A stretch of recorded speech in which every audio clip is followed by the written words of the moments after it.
Hola a todos y muy bienvenidos a un nuevo episodio de Historia en Podcast, episodio 4 de esta temporada número 6 o episodio 94 como ustedes más prefieran, sobre el acumulativo del total de episodios que llevamos ya grabados en este proyecto de divulgación histórica desde marzo del año 2020. Muchas gracias por estar ahí nuevamente del otro lado acompañándonos y aprendiendo algo de historia juntos. Este capítulo va a ser muy especial porque va a ser el primero de 3 entregas de una serie de 3 episodios en donde vamos a estar analizando un tema bastante particular y muy demandado entre los seguidores de Historia en Podcast. La idea es partir desde la Revolución Inglesa, ¿sí? Desde la Glorious Revolution de allá de 1688, ¿sí? Que determina la forma de gobierno actual de Inglaterra, para terminar en la Guerra Civil Norteamericana de 1861, o sea, casi 200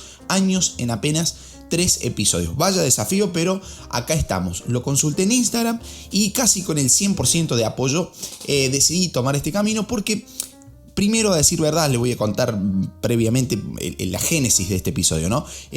Quería hacer un episodio que es el tema más pedido, sin lugar a dudas, sobre Guerra Civil Norteamericana, pero resulta que ahí necesito tratar conceptos que son propios de la guerra de la independencia norteamericana. Entonces digo, bueno, vamos a hacer un episodio doble. Vamos a empezar hablando de guerra de la independencia y después nos vamos a guerra civil. Pero cuando me meto en guerra de la independencia tengo que traer conceptos que también son propios de la Revolución Gloriosa en Inglaterra. Entonces digo, bueno, tengo que hacer algo triple. Lo consulto y la mayoría de ustedes, la mayoría de los seguidores, al menos que están en nuestro Instagram, aquellos que nos escuchan pero todavía no están, lléguense porque estamos haciendo encuestas, trivias, sabías que, y subiendo información verdaderamente interesante, complejizando un poquito más lo que tenemos desarrollado aquí en el podcast, así que no se lo pierdan. Entonces, amigos, bienvenidos a este episodio número 94 en donde vamos a estar hablando de la Revolución Inglesa y de la Glorious Revolution, o sea, la Revolución Gloriosa. Pero bueno, vamos desde el comienzo. ¿Qué es la Revolución Inglesa y qué fue también la Glorious Revolution? ¿Y por qué se escucha y se enseña tan poco este hecho en las escuelas, en los manuales de historia? Está muy poco desarrollado. Siempre cuando hablamos de dos grandes revoluciones en la historia hablamos de Revolución Industrial y de Revolución Francesa. Bueno, esta va a ser el punto de partida para lo que posteriormente fue la formación de la primera república representativa y federal que se va a erigir, que se va a formar después del año 1776 con la independencia de los Estados Unidos de Norteamérica. Entonces, bueno, vamos a profundizar en una serie de conceptos y de temas que son muy, muy importantes para el desarrollo de la historia moderna. Para mí es el eje de la historia moderna, gira en torno a esta revolución gloriosa, porque va a seguir un camino totalmente diferente la monarquía inglesa de la que sigue, por ejemplo, el resto de las monarquías europeas. Bueno, y muy pocas veces se pregunta uno el por qué y se responde ese por qué, ¿no? Entonces acá, en este episodio, vamos a tratar de dar respuestas a todas esas preguntas. Pero vamos entonces desde el comienzo. ¿Cómo funcionaba la monarquía inglesa desde la Edad Media? Sí, bueno, desde la Edad Media la monarquía inglesa era una realeza contractual, es decir, que la voluntad del rey requería del consentimiento de los señores feudales, ¿sí? Para la toma de decisiones. Estamos hablando del rey, no decidía solo. Es más, el monarca no era todavía considerado un ser superior como pasaba en gran parte de Europa, de la Europa continental, digamos, sino que era tomado ahí como uno más de la comunidad, ¿sí? Ese parlamento que acompañaba al rey en la toma de decisiones estaba dividido en 2 cámaras, en 2 sectores, en 2 grupos. La Cámara de los Comunes y la Cámara de los Lores.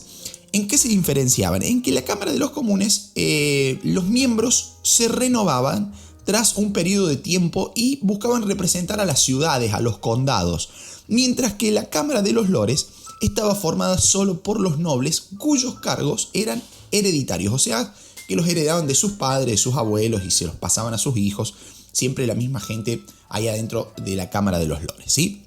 Con ese sistema funcionando, el lío grande, digamos, para llegar después a 1688, que fue la Revolución Gloriosa, el lío grande va a empezar en el año 1625, cuando llegó al poder Carlos I de Estuardo. Ya saben que no me gusta ser puntual ni en fechas ni en nombres, porque por ahí uno se pierde un toque, sobre todo si no vienen del palo de la historia, pero en este caso es totalmente necesario hacerlo, así que perdona a aquellos que los abruman estas cosas, prometo no aburrirlos y ser lo más puntual posible y lo más ameno posible, como siempre digo, ¿no? Bueno, entonces 1625 llega al poder Carlos I de Estuardo, ¿sí? De la Casa Real Estuardo. Durante su reinado, el monarca y el parlamento, ¿sí? Aquella institución que regulaba las actividades del rey, o que lo ayudaba a gobernar en todo caso, comenzaron a sacarse chispas, comenzaron a mostrarse los dientes, como le diríamos acá. ¿Qué sucedía? El rey quería acaparar el poder para sí mismo, dejando de lado al parlamento, ¿sí? Siguiendo lo que pasaba en el resto de Europa. Y al mismo tiempo había un conflicto religioso entre los protestantes, los católicos, los anglicanos, ¿sí? Y los puritanos, todas sectas religiosas que se dividieron, digamos, después de la reforma de Lutero, que ya vimos nosotros acá en episodios anteriores en Historia en Podcast, ¿sí? Para colmo de males, Carlos I va a crear una serie de impuestos sin aprobación parlamentaria y va a comenzar a perseguir y a enjuiciar a disidentes de la política oficial. O sea, el tipo estaba convirtiéndose en un monarca de estilo absolutista, con un parlamento ahí que estaba cada vez más desdibujado. En cuanto a lo religioso, el parlamento era protestante, por ejemplo, ¿sí? Era defensor de la libertad religiosa, mientras que el rey era la cabeza del anglicanismo, ¿sí? Aquella vertiente religiosa creada por Enrique VIII, en donde el monarca inglés era la cabeza de la iglesia inglesa, ¿sí? Corrieron al papa del medio, digamos. Ese sería en algún momento, si ustedes lo prefieren, háganoslo saber a través del link para sugerir temas. Podemos meternos de lleno en la cuestión de anglicanismo. Bien, entonces el rey lideraba esa iglesia anglicana, no toleraba disidencias, ¿sí? Nuevamente, un problema de no tolerar la opinión diferente, algo similar a lo que pasaba en la cuestión política, ¿sí? Enojado, el parlamento decidió limitar los poderes del rey, pero este le ganó de mano y clausuró el parlamento por el periodo de 11 años, desde 1629 a 1640, cuando los volvió a convocar porque entraban en guerra con Escocia, ¿sí? En esos 11 años, el rey va a establecer, a comenzar a fijar enormes impuestos, a tolerar cada vez menos a los puritanos del parlamento, ¿sí?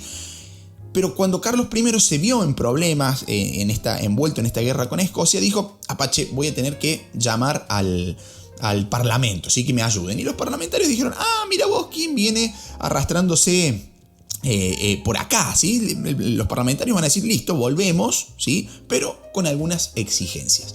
¿Qué le habrán pedido al rey? Bueno, buscaron defender ante todo su soberanía respecto al monarca y plantearon que el rey se comprometiera a no disolverlo, ¿sí? Además de la obligación de convocarlo de manera regular, porque si no, ¿para qué estaba el parlamento, no? Y como si eso fuera poco, se querían guardar para sí mismos, los parlamentarios, la capacidad de nombrar ministros y de controlar los asuntos militares, civiles y religiosos del reino, es decir, acortar muchísimo el margen de acción del rey Carlos I de Estuardo, ¿sí? Con la cabeza todavía en su lugar, ¿sí? Y ya van a entender después el porqué, y agachada, digamos, el rey aceptó, ¿sí? Ya van a entender el por qué digo esto, ¿sí? Pero la supuesta paz entre el rey y el parlamento va a durar poco. En el año 1642, el conflicto entre ambas partes derivó en una guerra civil que enfrentó al ejército del monarca, al ejército del rey, digamos, con el ejército de los parlamentarios, la New Model Army, ¿sí? Ese era el nombre que recibía el ejército de los parlamentarios, New Model Army. Con el apoyo de los comerciantes, de amplios sectores mercantiles que estaban perjudicados por el monopolio del comercio que encabezaba la corona inglesa, ¿sí? La New Model Army se logró imponer sobre los ejércitos del rey. El líder de esas tropas parlamentarias, formadas sobre todo por puritanos, fue Oliver Cromwell, de quien hablaremos muchísimo en este capítulo, así que memorícenlo: Oliver Cromwell. Finalmente, como dije, las tropas parlamentarias vencieron a las del rey en el año 1648.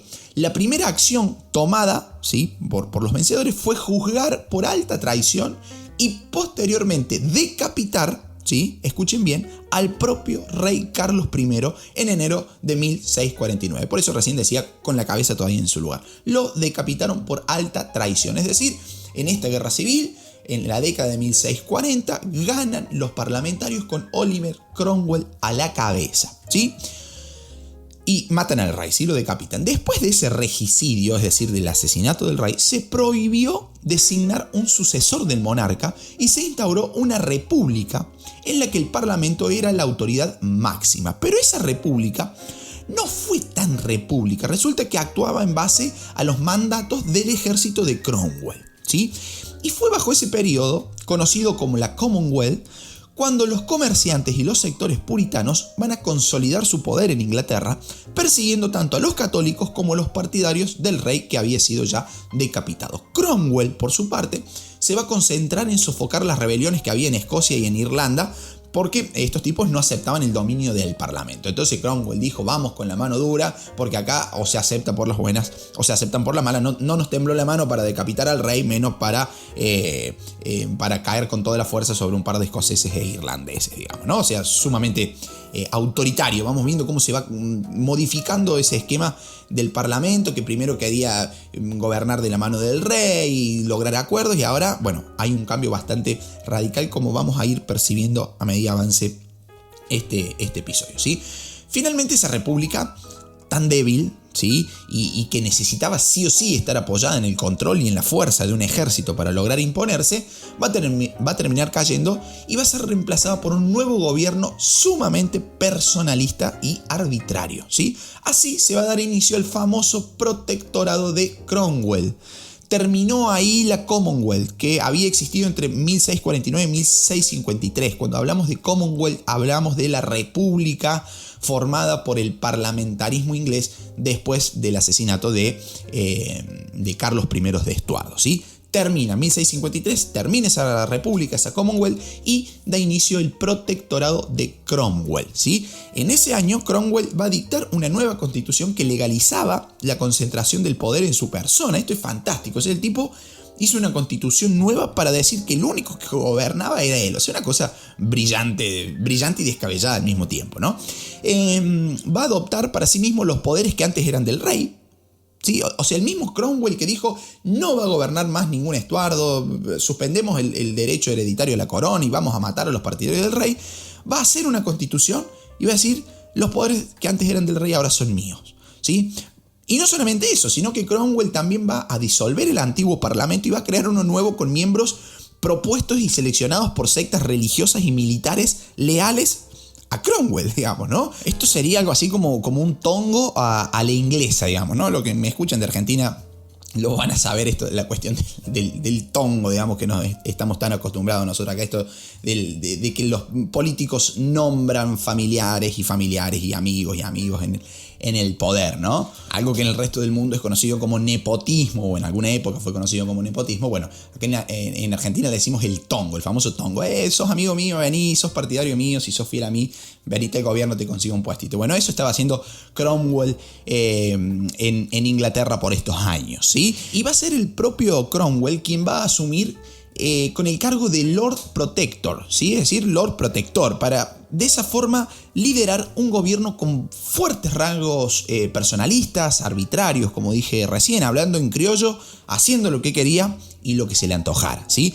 Entre sus atribuciones, para que ustedes entiendan de qué estamos hablando, tenía la dirección de la política exterior y de las Fuerzas Armadas y a la vez la facultad de dictar ordenanzas con asistencia del Parlamento creado por él mismo, ¿no? Así fue que prohibió el anglicanismo, por ejemplo, le quitó los derechos civiles a los católicos y a los realistas y otorgó libertad de cultos para sectas religiosas, salvo, ¿sí?, el anglicanismo. O sea, se va a terminar convirtiendo Cromwell en un monarca totalmente autoritario, ¿sí?, casi absolutista. Si Carlos I lo hubiese visto, ¿no? ¿Qué hubiera pasado? Decir, che, me mataste por hacer prácticamente lo mismo. O sea, una locura, ¿no? Una contradicción, si se quiere. A tal punto llegó la ambición de Cromwell que en el año 1655 terminó disolviendo el Parlamento de manera definitiva. ¿Sí? El tipo que había llegado al poder gracias al Parlamento lo disuelve. Desde entonces comenzó a otorgarle cada vez más autoridad a los militares para que actuaran como delegados del propio Cromwell en diferentes condados. Obviamente, y como era de esperar, esas decisiones generaron un gran descontento en la población inglesa, ¿sí? Pero finalmente, el 3 de septiembre del año 1658, Cromwell falleció, ¿sí? Y a su lugar lo heredó su hijo Richard Cromwell, que contaba también con el apoyo del sector militar, al igual que su padre. Sin embargo, ese ejército ya había perdido demasiado prestigio, ¿sí? Demasiada legitimidad, lo cual llevó a que Richard Cromwell terminara dimitiendo, es decir, terminara renunciando. Los militares no pudieron mantenerse en el poder, y entonces fue ahí cuando Inglaterra retornó al régimen monárquico. ¿Qué pasó después de todo este lío en Inglaterra? Se volvió a instaurar una monarquía, ¿sí? Un proceso conocido como la restauración monárquica. Y si ustedes piensan que bueno, ya está, se normalizó Inglaterra, no. Esperen un ratito, porque ya viene lo mejor. Hago un paréntesis para invitarlos, si quieren, a que este proyecto siga funcionando, para que esta idea de divulgar la historia con este modo, con esta temática, con esta metodología, si les gusta también el modo que tengo de contar la historia, pueden colaborar con el canal a través de Cafecito, ¿sí? De esta aplicación argentina hecha para argentinos, para los creadores de contenido argentinos, o a través de PayPal si nos escuchan desde el exterior. Desde 100 pesos ustedes pueden colaborar, o sea, el valor de un café, que es prácticamente nada, pero para nosotros desde este lado es muchísimo, ¿sí? Y eso nos permite seguir volcándonos casi a tiempo completo a generar este contenido, tanto en el podcast, como así también en YouTube, en nuestro canal de YouTube Historia en Podcast, como así también en nuestro Instagram, también conocido como Historia en Podcast. Visítenos en las 3 redes y si lo desean, colaboren con el canal, porque es la forma que tenemos de seguir produciendo este contenido histórico. Así que si desean hacerlo, muchísimas gracias, y si no, también gracias por estar ahí del otro lado apoyando este proyecto que es de divulgación histórica y gratuito. Colabora aquel que quiere, que puede, que lo desea, y si no, más que bien, queridos amigos, gracias por estar ahí del otro lado escuchándonos. Ahora sí, cierro paréntesis, ¿sí? Período entonces reconocido como la restauración monárquica después de la muerte de Oliverio Cromwell, después de la dimisión de su hijo Richard. Se vuelve a instaurar la monarquía en Inglaterra. En 1660, el hijo de Carlos I asumió el trono inglés con el nombre de Carlos II. Se va a formar un nuevo parlamento, se va a reinstaurar la Cámara de los Lores y se disolvió el ejército cromwelliano, el ejército de Oliverio Cromwell, ¿sí? A mí, al menos, cuando armaba este episodio, si yo fuera un oyente, me surgiría acá una pregunta, ¿sí? Entonces bueno, trato de pensar cómo pensarían ustedes. Es una locura, lo estoy haciendo al borde de la esquizofrenia casi, pero es una forma de ir ordenando la temática del episodio, ¿no? ¿Qué pregunta me surgiría a mí acá como oyente? Tantos cambios de regímenes de gobierno, ¿sí? De regímenes políticos en Inglaterra, ¿no terminaban siendo conflictivos? Bueno, en realidad los anteriores, como hemos visto, sí, pero este que voy a contar ahora, si este paso del protectorado de Cromwell a la restauración monárquica no va a ser conflictivo, ¿sí? ¿Por qué? Porque la población, o la mayor parte de la población inglesa, buscaba terminar con ese periodo de inestabilidad política y también con las reformas radicales que había impuesto Cromwell, ¿sí? Pero, siempre hay peros en la historia, Carlos II, desde sus inicios, intentó gobernar de una forma muy personalista, similar a la forma que tenía Luis XIV en Francia, ¿sí? El famoso Rey Sol. De hecho, se va a acercar bastante a la corona francesa. ¿Qué sería bastante? Bueno, más de lo permitido, digamos. Recordemos que Francia e Inglaterra eran fervientes enemigos históricos. Y para colmo de males, el nuevo monarca mostró cierta tolerancia hacia los grupos católicos ingleses, hecho que no fue bien recibido por los protestantes del reino.